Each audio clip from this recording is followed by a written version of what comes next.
할렐루야.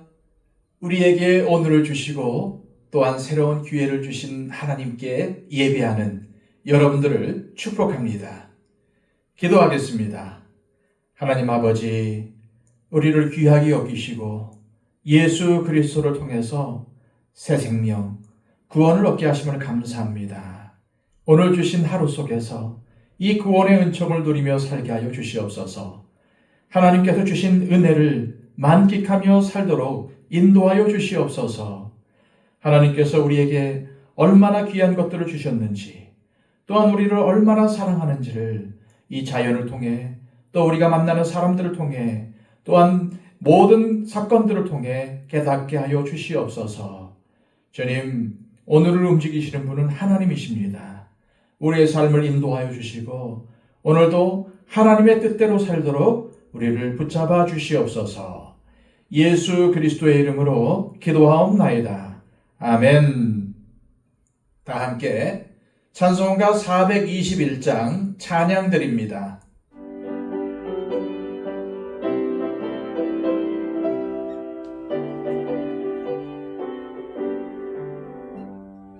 내가 예수 믿고서 죄 사함받아 나의 모든 것 다 변했네.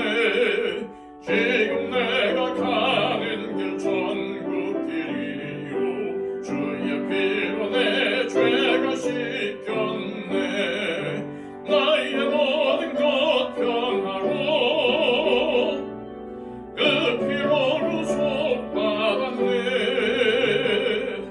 하나님은 나의 구원 되시오니 내게 정죄함 없겠네.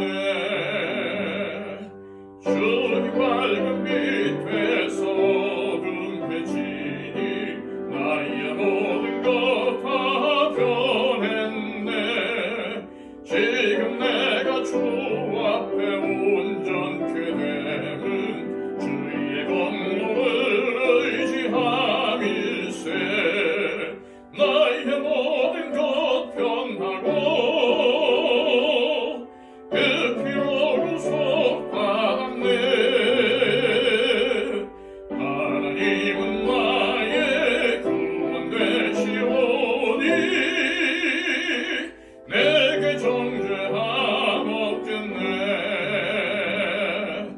내게 성령 임하고 그 크신 사랑 나의 맘에 가득 채우며 모든 공포 내게서 물리치시니 내 맘 항상 주 안에 있겠네.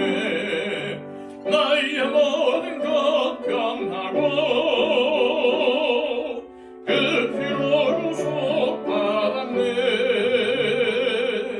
하나님은 나의 구원 되시오니 내게 정죄함 없겠네.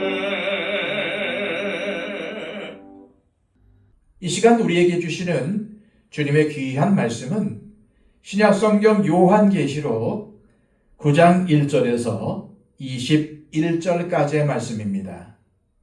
다섯째 천사가 나팔을 불매 내가 보니 하늘에서 땅에 떨어진 별 하나가 있는데 그가 무저갱의 열쇠를 받았더라.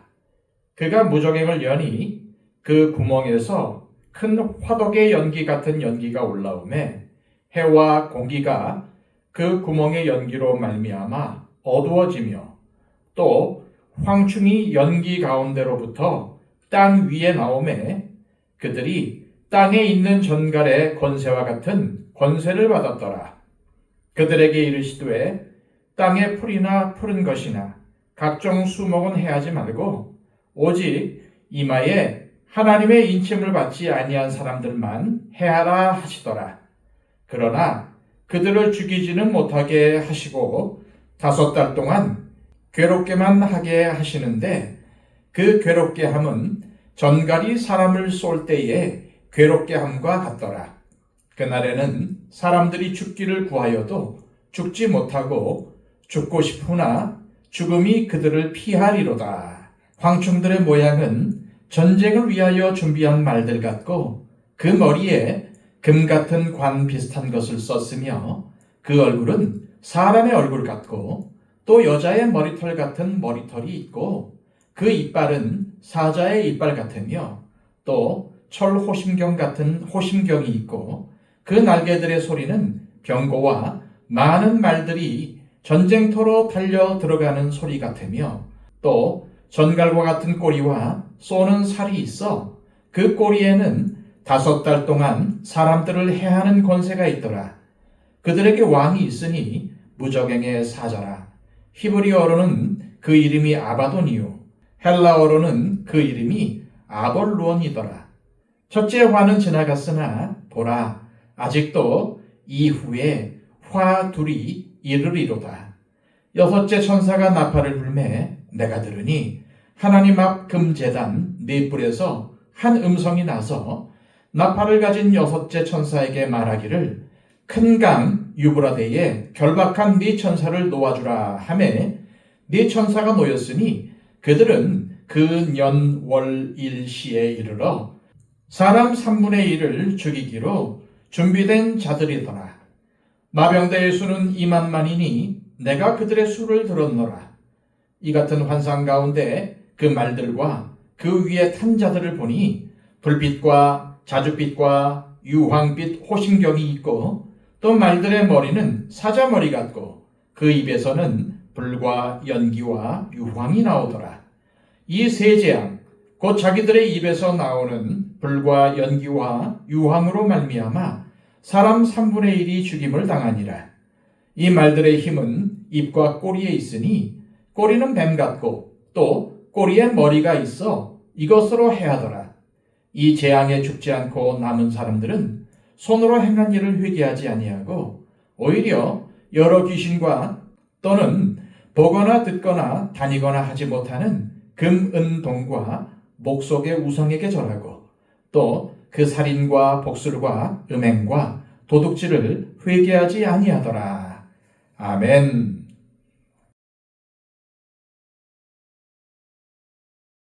첫째 나팔 재앙부터 넷째 나팔 재앙까지의 장면을 소개한 8장에 이어서 요한 사도는 9장을 통해서 5번째 나팔과 6번째 나팔이 부러졌을 때 세상에 임한 재앙에 대해 상세히 밝힙니다. 1절입니다. 5째 천사가 나팔을 불매 내가 보니 하늘에서 땅에 떨어진 별 하나가 있는데 그가 무저갱의 열쇠를 받았더라. 하늘에서 땅에 떨어진 별은 하나님의 사자인 천사를 말하는 것입니다. 이 천사는 무저갱을 열어주는 역할을 맡았을 뿐입니다. 그리고 20장 1절에 가면은 이 천사가 다시 나타나서 무저갱 안에 마귀를 가두고 쇠사슬로 잠글 것입니다. 무저갱은 신약 성경에서 9번이 나오는데 그중 3번이 요한계시록 9장에 등장합니다. 성경에 의하면 이 무저갱은 마귀와 귀신들이 현재 억류된 장소로 또는 일시적으로 감금될 곳으로 나옵니다. 특히 요한계시록은 마귀를 포함한 악한 영들과 악한 자들의 최종 목적지는 무저갱이 아니라 타는 불못이라고 밝히고 있습니다. 즉 영원히 꺼지지 않는 불못 속에 던져질 것이라는 말씀입니다. 어쨌든 이 무저갱에서 시커먼 연기와 함께 황충들이 땅 위로 나왔습니다.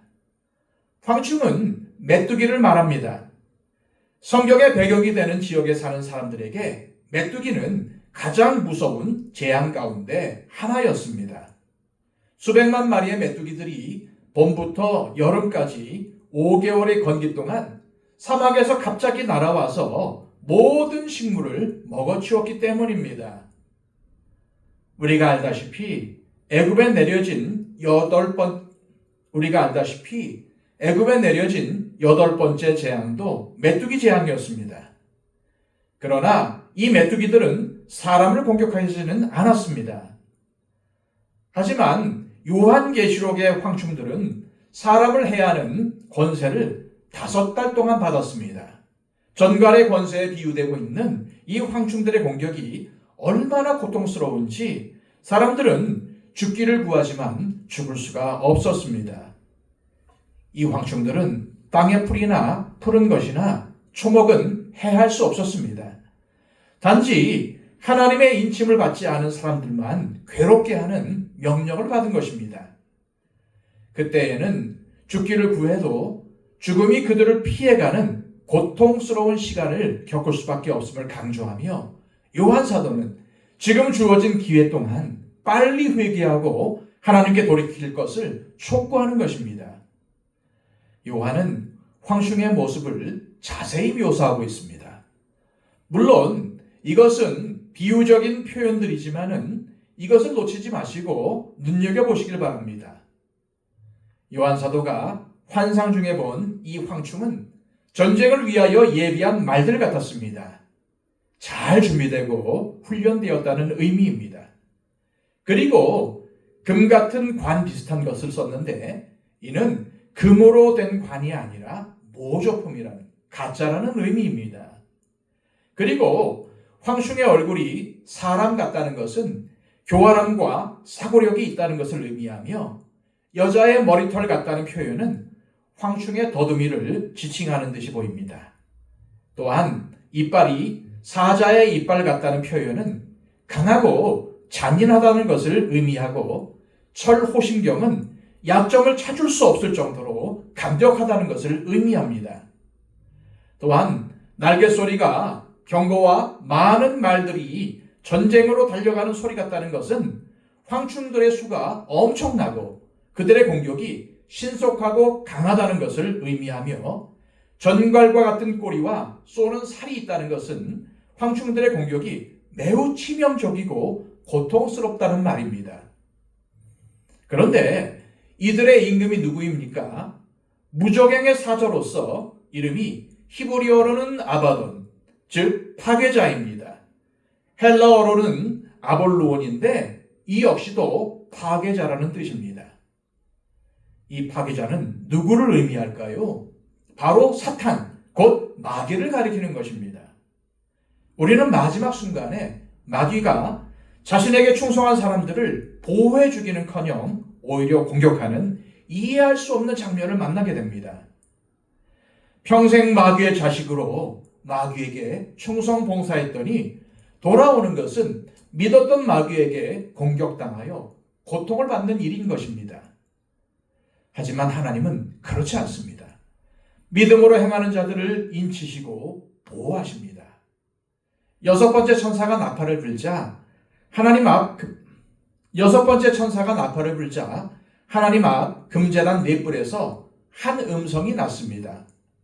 그런데 우리가 앞서 보았듯이 금제단 밑에는 순교자들의 영혼이 있고 금제단 위에는 금향로에 담긴 성도들의 기도가 있습니다.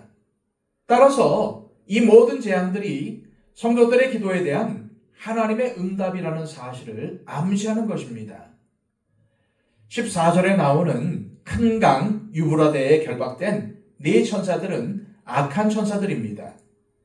이들의 역할은 무적행에서 나온 황충들과 유사합니다. 그런데 이 요한계시록이 기록될 당시 로마 제국의 동쪽 국경이 바로 유브라데 강이었습니다. 구약 시대에 이스라엘뿐만 아니라 신약 시대의 로마 제국 때에도 동방으로부터 오는 적군들은 항상 유브라데 강에서 저지가 되었습니다. 그런데 요한 사도는 이 유브라데로부터 2억의 군대가 진군해 오는 모습을 본 것입니다.